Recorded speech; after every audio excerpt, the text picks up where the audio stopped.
Bonjour à tous.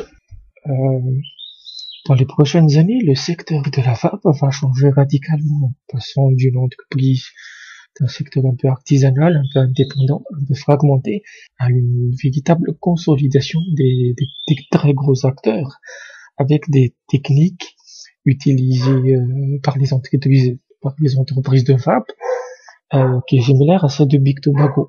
Dans les liquides, cette vidéo a été inspirée par celle de Vaping Vivek, qui est un revieweur britannique très célèbre, et je vous conseille d'aller voir. C'est WhatsApp, quelque chose comme Forefront Battle, qui est assez long, mais il faut prendre ce qu'il dit avec une très très grosse pincée de sel, de poivre et de piment, parce qu'il est un peu toujours catastrophiste en fait.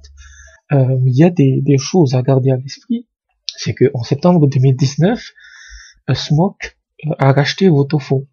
Ça n'a pas été très public, mais voilà, sur leur site, ils disent que voilà, on a fait un investissement dans Votofo, et en fait non, c'est vraiment ils ont gobé, ils ont avalé toute l'entreprise. Euh, et pourquoi on a cette consolidation du marché? Vous avez deux possibilités pour une consolidation. Soit vous avez un secteur qui se développe tout azimut, et donc vous avez les gros qui veulent augmenter leur marge bénéficiaire et avoir le monopole, soit le secteur se casse la gueule, fait faillite. Et c'est le second cas qui nous occupe en fait dans le secteur de la vape, puisque les marques chinoises, en tout cas Smoke, notamment les grosses marques chinoises, se préparent pour la PMTA. En 2020, il y aura énormément de changements majeurs sur la vape qui vont arriver en même temps. En même temps, il y en a VPNV qui a oublié le troisième, mais puisque lui il parle de liquide, etc. Mais il y en a deux qu'il faudra surveiller attentivement. La première, c'est la PMTA, qui sera mise en place ou non en mai 2020. On ne sait pas si la FDA retardera son application. La deuxième, c'est la TPD 3.0. Dans le cas de la PMTA, en fait, cela signifie que n'importe quel produit de cigarette électronique doit obtenir l'approbation de la FDA pour être vendu sur le marché américain. Et le coût de l'approbation, c'est minimum $100,000, mais ça peut aller jusqu'à $500,000. C'est-à-dire que si tu as 5 liquides différents que tu vends, ben, tu dois débourser au minimum $500,000 ou même 5 millions. Ce qui est impossible. Aucune entreprise de vape aujourd'hui n'a autant de liquidité, à part les très très grosses entreprises. Et pour tout ce qui est matos, ben c'est la même chose, c'est-à-dire que à partir de mai 2020, la totalité du matos vendu aux États-Unis par la Chine sera interdite. Et comme il y a la majorité des fabricants sont chinois, aujourd'hui, ben ils vont tomber faillite après faillite en fait. C'est-à-dire que d'un seul coup, ils vont perdre 10 à 15 millions de vapoteurs. Et vu toute la hype, pas la hype, mais toute la publicité autour de la diabolisation de la vape, la FDA ne va pas juste mettre la PMT et le mettre dans son tiroir, parce que l'anti-vape va veiller au grain, en fait. Et elle va augmenter. Donc, le marché noir pourra peut-être se développer avec des gens qui achèteront directement en Chine, mais ça restera quand même minimal par rapport aux vape shops qui vont fermer les uns après les autres.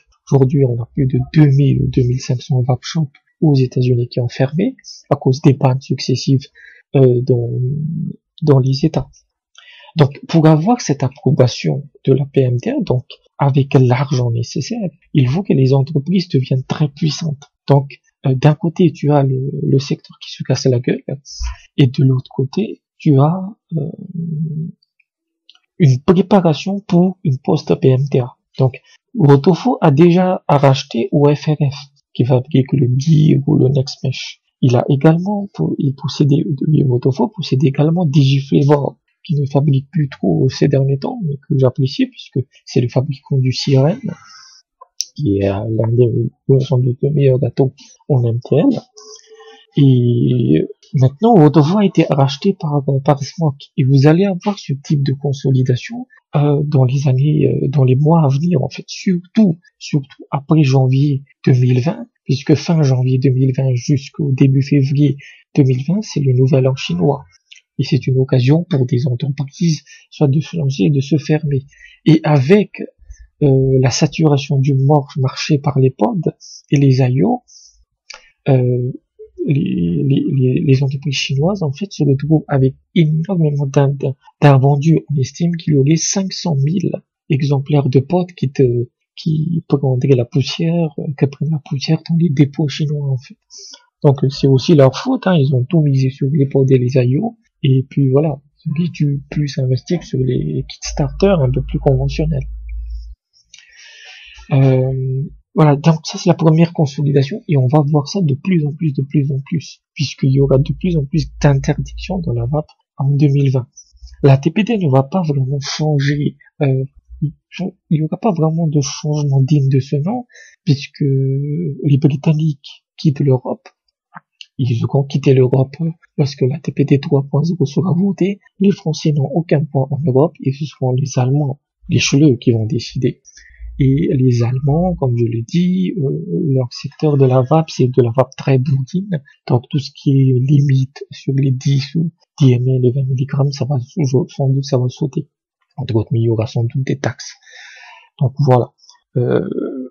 Dans les liquides, en fait, après ça, c'est les informations que ce revueur britannique donne, Vaping Vivek, donc j'ai pas vraiment trouvé d'informations dessus. Il dit que justement personne n'en parle, c'est qu'en fait vous avez un fabricant de une marque de liquide, mais cette marque de liquide ne fabrique pas les liquides, il les fait fabriquer par un autre labo. C'est un labo indépendant, ça peut être une usine indépendante. Et dans l'industrie du tabac, il y avait eu ce même problème. Tu avais la plantation, tu avais le distributeur et la distribution qui était gérée par les entreprises de tabac, et tu avais au milieu une entreprise qui traitait les plantes, qui les lavait, qui les nettoyait, etc. Et dans la vape, c'est la même chose. La fabrication de liquide, le mélange des ingrédients, le développement des arômes, c'est lié à des entreprises indépendantes. L'une des plus grosses entreprises aux États-Unis s'appelle Molecule Labs, et à la mi-année 2019, elle a été rachetée par Altria, même si je n'ai pas trouvé d'informations dans ce sens-là. Et ce Molecule Labs là, il alimentait dans les 50% des fabricants de liquide américains.